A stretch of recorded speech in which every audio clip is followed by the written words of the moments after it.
Hey everybody, welcome to Airsoftology Mondays, the show that answers your questions, helps you out in a pinch, and also tells you why upgrading to Windows 10 on a weekend when you have to record on Monday is a bad idea. It is, trust me. I'm your host, Jonathan Higgs, and welcome back to another show, albeit a day late. And yes, I am not lying, I did a Windows 10 upgrade. Actually, I did it on 3 different machines. I tested on my laptops first. Both of them went perfectly fine. Tested on my desktop here this weekend, and it didn't go so well. I actually upgraded fine, but I got this bug where the start menu doesn't work anymore. You can't click on it, can't do anything with it. So it was pretty bad. I had to do a full wipe and a restore. Good news is I keep good backups. Thank you. So everything is fine, but it did put me a day late getting the Monday video out. But there's good news around that because I have something that showed up late in the day Monday, and we're gonna kick this thing off. Also, before we do that, I do wanna point out the fact that for you guys who are astute viewers out there, yes, I am wearing the same shirt as I wore last week. I try to mix up my shirts, so I wore a different shirt on Monday, and then of course I grabbed this one today, sat down to record, and realized this is the exact same shirt I wore when I recorded last week's video. But hey, what are you gonna do? So enough of my wardrobe, let's talk about this real quick. I wanna show you what I got in. It's big. It is a big old box. It is huge. It's all the way down to here. So guess what, guys? It is a gun. I got this from my buddies over at Airsoft Megastore. And what's really cool about this is part of their new gun builder. So I know you guys have heard me talk about the gun builder before, where with the AGs and the AKs and M4s and all that. Well, now they are doing gas blowbacks as part of their gun builder. And by the way, I'm opening up the box off camera here. I'm gonna try to get on so I can see you guys, or you guys can see it. So what they're doing is they actually let me build my own custom gas blowback gun. I kind of had a little fun with it, and I kind of named it the Noob Slayer 9000. And so here's all the stuff. I'm gonna bust out the box. I haven't even seen it yet. I mean, honest to goodness, I'm opening it for the first time here. I've even waited a full day to get this thing open after they built it and sent out. Oh, more tape, hang on, almost done.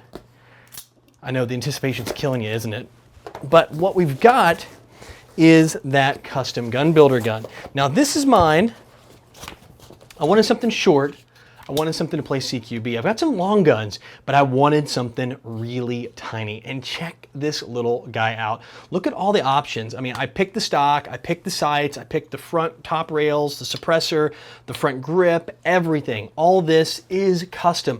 Even look at this. This is the new mag pull grip. It's more vertical than your standard cant on the angles. And of course, it does come with a magazine too, at least the one I spec'd out. What's really cool about this is you can pick every single part on this. Do you want this rail? Do you want a longer rail? Do you want a shorter rail? Do you want this body? Do you want it tan, black? Do you want this stock? Everything is fully custom. And of course, because it's gas blowback, everything opens up. Of course, you know how that works. Lots of fun. I'm really excited to get out and give this thing a little bit of use and some love. But here's the deal. I'm giving one of these away with Airsoft Megastore. Now, it's not this one. It's one you can build on yourself. You get to go build your own custom gun on the gun builder, just like this one or whichever one you want, and you get it sent to you. It is a huge, huge giveaway. And that's why I'm taking a little bit of time here because this is a big deal. Getting one of these is a big giveaway. So guys, this one's gonna be running for a full week, and the secret to this is to make sure you watch my Facebook page. So it's facebook.com/airsoftology. Have it right down here. Link is always in the description below every single video. Of course, it's probably here on the screen too. I'll put it up there. Check it out. Every day I'll be putting up a video with instructions on how to enter for that day. It could be the same. It could be something as simple as share or just comment below. It could be something a little more complex to be entered for that day, but you have to pay attention. Every single day there's a new way to enter. So if you guys are on the page every day and you're watching it, you will have multiple chances to win. Contest ends on midnight Monday the 24th. That's next Monday, and I will have Monday's video on time, I promise on that one. So you guys have a chance to win every single day, starting today, which is the 18th, according to my watch, all the way up to the 24th. So good luck, everybody. Stay tuned, keep an eye on that Facebook page, and you will have a chance to win your very own custom gun from Airsoft Megastore's custom gun builder. So freaking excited. Now that we've got the huge news out of the way, we're gonna dive on to something a little more calm, and that is your questions. B-Box Ravdy writes, How does someone who got a new sniper rifle adjust hop up and zero in a scope, and in which order? I'm so confused, help. Okay, so there's a very easy order on this one. First thing you want to do is work on that hop up. On this one, this is the M40 from ASG, made by VFC. The hop up's really easy to get to. It's right here. Sometimes it's a little lever here on the side. Sometimes it's a little harder to get to, like an Allen key. But depending on your rifle, you're going to want to get the right weight BB that you're going to be running every single game. So pick a weight. Usually the sniper rifle, you want something heavier. 2.8 at least, if not a 0.32, 0.30, something like that. So pick your BB weight first.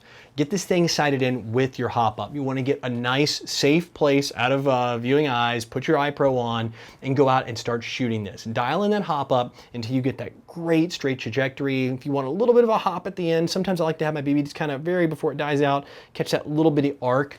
And usually you can compensate in your scope if you know how far out that arc is. But get that hop up set perfect with the weight BB you're gonna be running in the game. Once you get that, then you're gonna wanna start dialing in the scope. Now the secret to the scope is this. You need to make sure this rifle is as stationary and as static as possible. You need to find a way to lock it down. There's a lot of rifle, like bench rest you can get for them, used for sighting in real rifles. You can pick one of those up. You can get some bags, pillows. You have some like old pillows and put like a trash bag around them and then set it down so it'll sit down on those pillows. You want it nice and steady so when you pull the trigger, nothing's like all wobbly. You're not just standing here holding it. You're not going to get a really good sight in. Once you've got all of that all set up and ready, you're going to start firing a shot and you're going to make adjustments here up and down, left and right. And when you make those adjustments, you're going to follow the click. So move, take a shot, move it a little bit. I would definitely recommend making the sighting in process at about 100 feet, maybe 150 at minimum. So if you can go out to 200 feet and your weapon gets that far,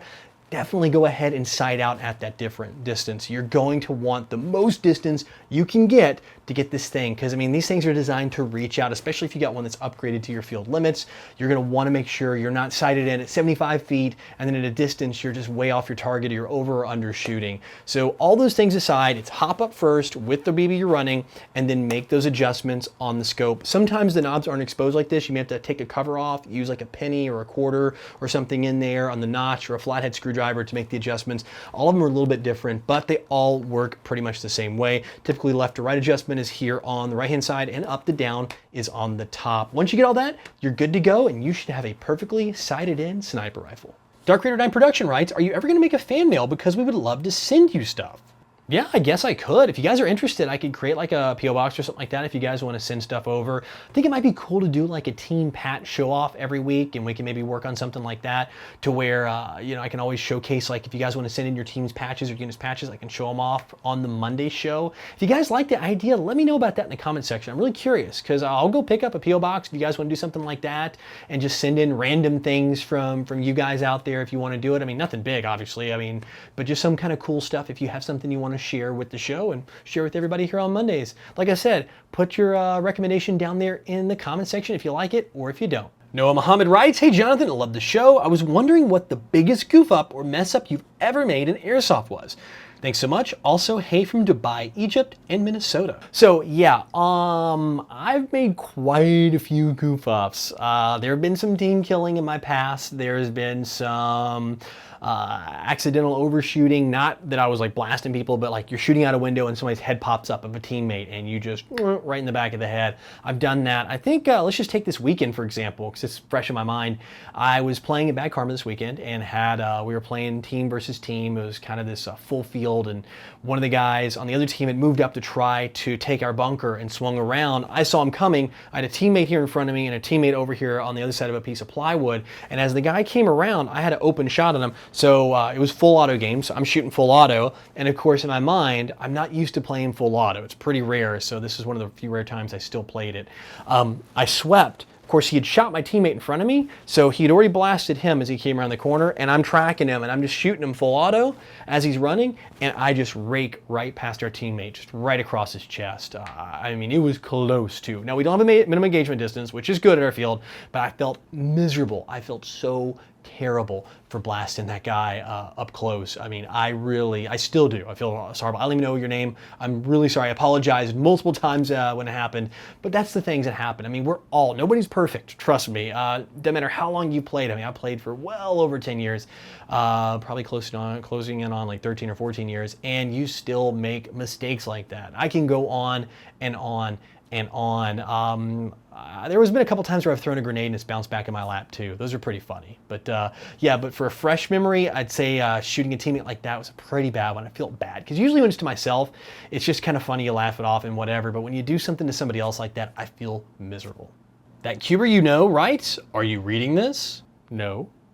That random person writes, "Where and how do you store your airsoft guns to stop them rusting?" Well, around here, I leave them kind of spread out. If you watch the video, I'm always pointing going, my guns are all behind here. And they really are. I mean, they're usually barely off camera, you know, like my sniper rifle here. If you leave them in a case, they do have a tendency to rust a little bit, especially ones that are made of steel. So I guess the nicer the metal, like some AKs, especially the E&L AKs that are made of all steel, those have a tendency to rust, as well as some different rail systems and different parts. If they're made of aluminum or certain alloys, they're not going to really rust that much at all. But you can have that rusting problem, especially with the system of PTW as well, because it is a steel receiver. So on those, what I do, and I think I have one right here, is these work great. If you're going to keep them in a case, especially after playing in a game, try not to put them away wet, make sure they're kind of dried out, but you know, humidity and things like that have an issue with guns. So these guys, and I hope you can kind of see what I'm looking at here, these are those little desiccant things, these little C-packs, or you see them do not eat in everything from beef jerky to electronics to vitamins and to medicine. So these are in pretty much all of those. What these do is they soak up moisture. So what I try to do is I collect these guys out of different things. Now, food, obviously I don't want to grab them out of a beef jerky bag, but in a pinch, I guess you could probably use those. But I prefer the ones that are in electronics. And what you'll do is grab a couple of these, throw them into your rifle case, like 2, 3, or 4 of these, and then you can zip your case up. These are going to do a pretty darn good job of absorbing that moisture and keeping the rust off your guns. Also, if you do find that you see a lot of rust in your guns or rust does build up, even if you're using those, a little bit of good firearms oil helps a bunch to prevent that rust. So go to your local gun shop or even at Walmart and check it out. Pick up some firearm oil and lube the areas that are prone to rust. Like for example, on this one, your front rail here is full aluminum, not an issue at all, it's not gonna rust, but the rail system does have a pretty high steel component in it, so you may end up some rusting on here, so a little bit of lubricant, firearm lubricant on the outside of the body. Be mindful to keep it away from the plastics, and especially from any rubber, bucking, sealings, things like that, that could be corroded because of the petroleum-based firearm lubricants, and any brand works. Everybody has favorites like Fire Lube, Frog Lube, all kinds of stuff. You know, pick up one that works, do a nice lubrication, nice thin layer, and it should prevent the rusting in combination, or especially if this little trick right here, because these guys are pretty cheap, if not free, to prevent the old rust. Well guys, that is it for questions this week, which means it's time for the video recommendation of the week. And this one is Russian Special Forces. It comes from, I think, Kaliningrad, Russia.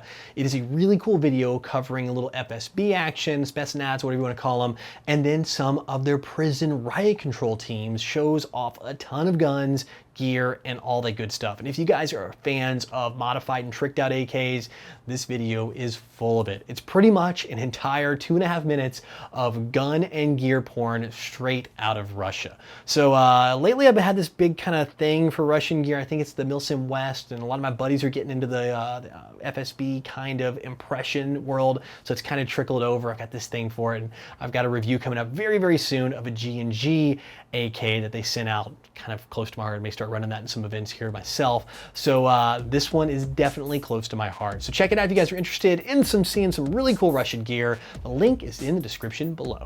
So guys, that's it for this week's Airsoftology Mondays. As always, thank you so much for spending the time here with me, and thank you for being patient, for being just a little late this week because of my little technical problems with the old computer here. But don't worry, like I said, it's up and running, nothing lost.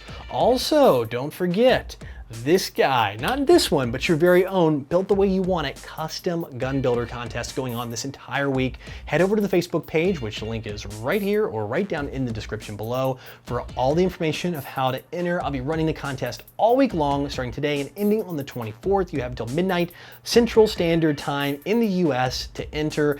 Each day there'll be a new video up with a new way to enter, so just kind of watch that video, make sure you know how to do it. And good luck to every single one of you. And I know one of you guys out there, yeah, you, especially you, I think it's gonna be you, it's gonna take your very own custom gun home from Airsoft Megastore. Well guys, again, as always, I will see you next week, but until then, go out, have some fun, play some Airsoft, but no matter what you do, call your freaking hits.